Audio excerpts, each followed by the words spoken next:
Rentberry app. The pros, the cons. If you're hunting for an apartment or a rental property, Rentberry promises a streamlined rental process, but does it really simplify things? One of the biggest pros is transparency. Most people get this wrong by assuming rental apps just list properties. Rentberry allows tenants to see bidding histories, submit offers online, and communicate directly with landlords, creating a more open and competitive rental process. Another advantage is convenience. You can browse listings, schedule viewings, and even submit rental applications and payments through the app.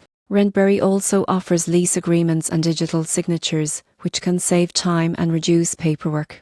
The app supports global rentals, making it useful if you're relocating or looking for properties in multiple cities. Its price negotiation feature also allows renters to bid fairly, potentially saving money. However, there are cons. Some users report that bidding can feel competitive or stressful, and not all landlords are responsive on the platform. The app charges service fees, which can add up, and the property selection may vary depending on your location. In conclusion, Rentberry offers a transparent and convenient approach to finding rental properties. The surprising truth is that while it can save time and simplify negotiations, it doesn't guarantee the perfect rental experience without careful research. For renters seeking a modern, efficient way to bid, communicate, and lease digitally, Rentberry provides strong tools, but be mindful of fees and competitive listings.